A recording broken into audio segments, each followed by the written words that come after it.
Why does following Jesus feel so beautiful and yet quietly costly? Why does discipleship seem simple in words but demanding in lived experience? Why do so many admire Jesus yet hesitate when it comes time to truly follow him? Saint Thérèse of Lisieux reveals a truth that is gentle but unsettling. Following Jesus does not first cost you what you do. It costs you who you allow yourself to become. And this price is paid not in dramatic sacrifices, but in small daily renunciations that most hearts are not ready to accept. Saint Thérèse of Lisieux once said, "Following Jesus does not demand great strength. It demands the courage to become small when everything in you wants to remain in control." Subscribe if you wish to walk this little way and understand what it truly means to follow Jesus with a sincere heart.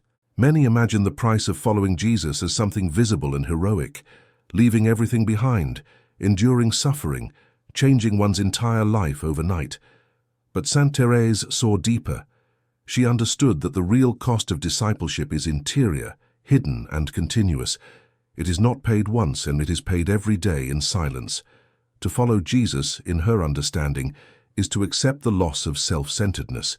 It is to release the need to be noticed, the need to be right, the need to defend oneself, the need to be comfortable at all times. This is why few are ready, because the price is not spectacular, it is humbling. Thérèse wrote, "Jesus asks me to renounce my own satisfaction in order to please him." Contained in this sentence is the essence of discipleship. Following Jesus means choosing love when love costs something inside. It means letting go of interior control. It means accepting obscurity when recognition would feel safer. It means embracing patience when irritation feels justified. Picture a moment from ordinary life. You are misunderstood. A word wounds you. Your instinct rises quickly to explain, to defend, to restore your image. And in that exact moment, Jesus passes quietly and says, "Follow me." Not toward recognition, not toward victory, but toward humility. The price appears right there, and most people turn away, not because they reject Jesus, but because they are not ready to let go of themselves. Saint Thérèse believed that following Jesus is not about doing more, but about surrendering more. She followed him not through great external achievements, but through the daily renunciation of her preferences, her comfort, and her emotional reactions. She understood that true discipleship is revealed not in moments of enthusiasm, but in moments of interior cost. The little way makes this clear. Every time you choose patience instead of irritation, you pay the price. Every time you choose silence instead of self-justification, you pay the price. Every time you choose humility instead of pride, you pay the price. Every time you choose love instead of self-protection, you pay the price. And this price is invisible to the world, but precious to God. So pause and ask yourself honestly, where does following Jesus feel costly for you? What part of yourself resists surrender? What interior comfort are you unwilling to release? These questions do not discourage the soul. They mark the true beginning of discipleship. The price of following Jesus becomes clearer when we understand where it is paid. Saint Thérèse of Lisieux teaches that discipleship is not tested in extraordinary moments, but in ordinary ones. Moments so small they barely register in the mind, yet shape the soul profoundly. The true cost appears when no one is watching, when there is nothing to gain, when love feels inconvenient, when obedience feels unnecessary, when humility feels unfair. This is where many quietly step back. Thérèse understood that following Jesus means allowing him to touch the most sensitive parts of the heart, the places where pride hides, where comfort rules, where self-love feels justified. She wrote, "I have learned that love proves itself by sacrifice, not loud sacrifice, not heroic sacrifice, but the sacrifice of preference, reaction, and interior control. Consider how often the gospel invites you to respond differently than instinct suggests. Someone misunderstands you. Your first impulse is to explain. Someone wounds you. Your first impulse is to withdraw. Someone inconveniences you. Your first impulse is to protect your time. In each of these moments, Jesus does not shout. He simply waits. And the cost appears there. Following Jesus means choosing his way instead of your instinct, again and again. It means letting go of the right to always feel justified. It means accepting the loss of emotional comfort for the sake of love. And this is why many admire Jesus, but hesitate to follow closely. Admiration does not demand transformation, but following does. Thérèse saw this clearly in her own life. In community, she often faced small humiliations, being overlooked, misunderstood, or quietly dismissed. None of these moments were dramatic. None would appear in a biography as heroic trials. Yet she recognized them as the very places where discipleship was real. She wrote, "These little things are my path to Jesus." The cost was not suffering itself. The cost was the refusal to defend herself. The cost was the surrender of pride. The cost was the choice to love silently.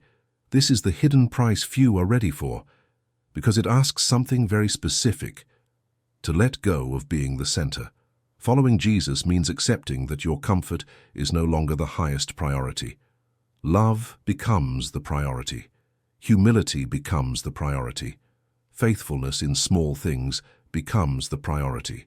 And this shift feels like loss, especially at first. The heart asks quietly, why must I always yield? Why must I stay silent? Why must I choose love when it costs me? And Jesus answers, not with explanations, but with his presence. Thérèse believed that this cost is not meant to crush the soul, but to free it. Every small renunciation loosens the grip of self. Every hidden sacrifice lightens the heart. Every act of obedience done in love draws the soul closer to Jesus, not in fear but in intimacy.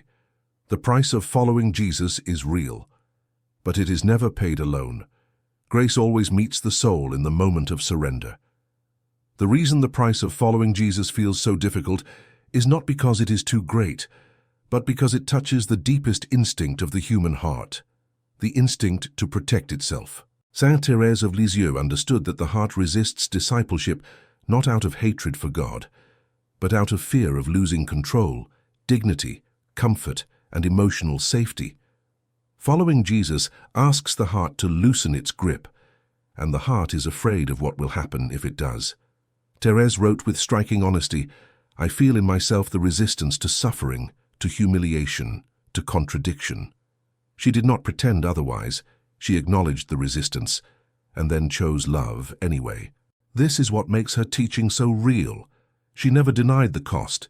She showed how to walk through it. The heart resists because following Jesus means allowing love to interrupt your self-protection. It means letting go of the right to always explain yourself. It means accepting that you may be misunderstood and choosing peace instead of defense. It means allowing your weaknesses to be seen, sometimes even by yourself. This is not weakness, it is exposure. And exposure feels dangerous to the ego. Imagine a moment when you feel treated unfairly. Everything in you wants to react, to correct the situation, to restore balance. But Jesus stands quietly beside you and invites you to follow him, not toward confrontation, but toward humility.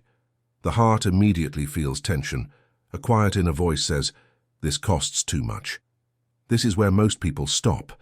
They still believe, they still pray, they still admire Jesus. But they do not follow him into this place. Thérèse understood that the deepest resistance comes when Jesus asks for something that feels unreasonable to the ego. Not sin, not immorality, but surrender. She knew that the ego would rather do great things than small humiliations. It would rather suffer visibly than love quietly. It would rather be strong than be small. But the gospel turns everything upside down. Jesus does not ask for grand gestures first. He asks for surrendered hearts. He asks for obedience in the small things. He asks for trust when understanding is absent. Thérèse believed that this is why few are ready, not because the price is unbearable, but because it is interior. No one applauds it. No one notices it. No one rewards it. And yet this is the exact place where Jesus walks most closely with the soul. She once wrote, "To remain little is to accept everything from the hand of God. Everything, including what wounds pride, including what challenges comfort, including what exposes weakness. The price feels heavy only when the heart carries it alone. When the soul tries to follow Jesus through sheer willpower, Fatigue sets in quickly, but when the soul follows him through trust, through spiritual childhood, the cost becomes lighter, because it is no longer carried in isolation. This is the turning point. The heart begins to realize that following Jesus is not about enduring loss, but about receiving a different kind of life. A life where peace replaces control, where love replaces defense, where trust replaces fear. Saint Thérèse of Lisieux teaches something that changes everything. The price of following Jesus is not meant to harden the heart. It is meant to soften it. When discipleship is lived without trust, sacrifice becomes heavy and joy disappears. But when it is lived through the little way, the same sacrifices become light, hidden, and quietly life-giving. The difference is not in what is surrendered. It is in how it is surrendered. Thérèse did not follow Jesus by clenching her teeth and enduring life.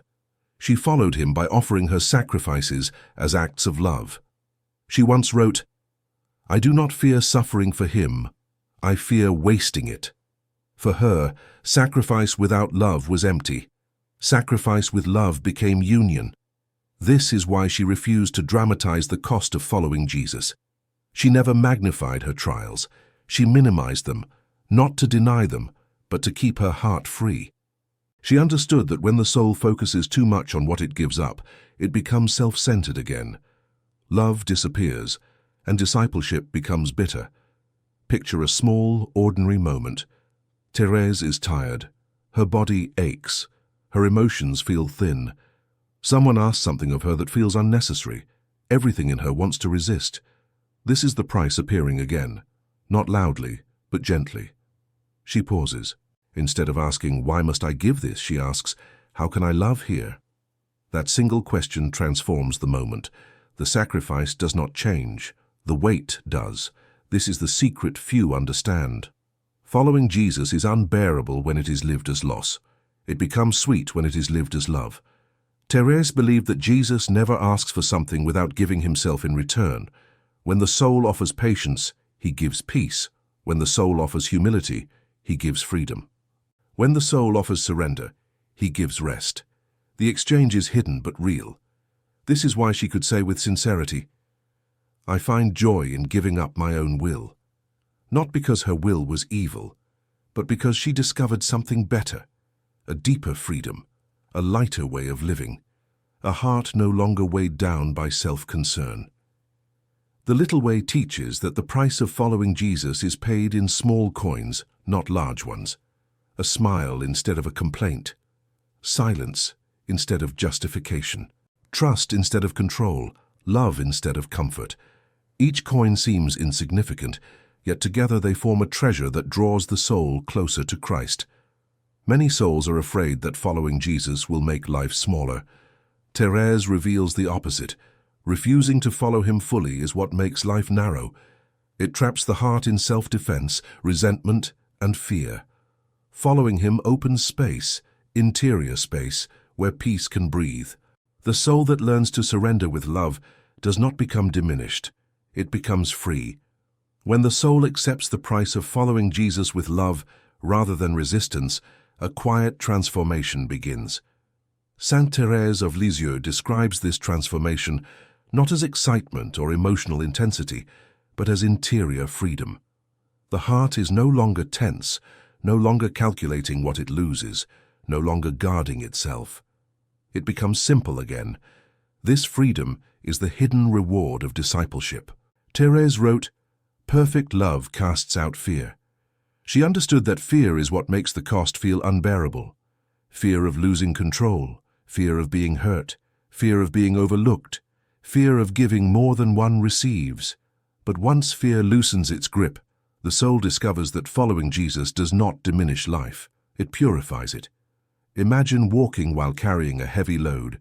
At first, the weight feels manageable. Over time, it exhausts you. Then imagine setting it down. The path remains the same, but your step becomes lighter. This is what happens when the soul stops clinging to self-protection and begins to trust. Thérèse experienced this freedom in countless small ways. When she stopped defending herself, her heart rested. When she stopped explaining herself, her soul breathed. When she stopped insisting on her own preferences, she felt closer to Jesus. None of these changes were visible. But inside, everything shifted. The soul that follows Jesus fully begins to live differently. Prayer becomes simple, not strained. Obedience becomes natural, not forced. Humility becomes peaceful, not humiliating. Sacrifice becomes joyful, not bitter. This does not mean suffering disappears. Thérèse never promised that. What disappears is the interior resistance to suffering, and resistance is what causes most of the pain. When the soul no longer resists, grace flows. Thérèse believed that following Jesus leads the soul into a childlike state where it no longer carries itself. She wrote, "I let Jesus act in me, and I rest." This resting is not passivity, it is trust. It is the soul finally understanding that it does not need to prove its love. It needs only to receive God's love and respond. Freedom also changes how the soul sees others. When you stop defending yourself, you stop seeing others as threats. When you stop clinging to comfort, you stop resenting inconvenience. When you stop demanding fairness, you stop being wounded by injustice. Love becomes easier because it is no longer entangled with ego. This is why few are ready for the price. Not because it is cruel, but because it requires letting go of false securities. It asks the soul to step into vulnerability, not to be harmed, but to be held. Thérèse shows that the soul that accepts this price becomes unburdened. It moves through life with gentleness. It no longer measures love. It gives freely. And in giving, it discovers a joy the world cannot give. At the end of Saint Thérèse of Lisieux's teaching, everything becomes strikingly simple. The price of following Jesus is not reserved for the strong, the disciplined, or the heroic. It is offered to the small, the willing, and the trusting. Thérèse believed that Jesus does not look for impressive disciples. He looks for hearts that are ready to belong to Him without conditions. This is the price few are ready for, the surrender of self-ownership. To follow Jesus fully means allowing Him to lead not only your actions but your reactions. It means accepting that love will sometimes cost you comfort, clarity, and control. It means choosing faithfulness over feelings, humility over recognition, and trust over certainty. And this choice must be renewed daily, quietly, without applause. Thérèse wrote, "I choose all that He wills." This was not resignation, it was freedom. She discovered that the soul becomes most alive when it no longer insists on directing itself. When you stop asking, "What do I want?" and begin asking, "What does love ask of me here?" everything changes. Life becomes lighter. The heart becomes peaceful. The soul becomes available. Following Jesus does not mean losing yourself. It means losing what was never meant to define you: pride, fear, self-protection, the need to be admired, the need to be understood, the need to be in control. These are the true costs, and they are interior. Thérèse teaches that the soul pays this price not all at once, but moment by moment. In the way you respond to interruption, in the way you accept misunderstanding, in the way you choose patience when irritation feels justified, in the way you love when no one notices. And here is the promise she leaves us with: nothing given to Jesus is ever lost. Every hidden sacrifice becomes intimacy. Every act of humility becomes freedom. Every surrender becomes peace. Every step taken behind Him becomes belonging. This is why few are ready, because the price is invisible, because the reward is interior, because the path does not flatter the ego. Yet this is also why the invitation remains open to everyone. You do not need extraordinary strength to follow Jesus. You do not need perfect consistency. You do not need heroic virtue. You need only a heart willing to become small. Saint Thérèse believed that the smallest soul, walking with trust, can follow Jesus more closely than the strongest soul walking alone. And she invites you to follow Him exactly as you are, not after improvement, not after understanding everything, not after becoming worthy. Now, in the present moment, with love. The price of following Jesus is real, but it is never greater than the grace He gives in return. And when the soul finally stops resisting, stops calculating, stops holding back, it discovers the greatest truth of all. Following Jesus costs you your self-centeredness, but it gives you everything else.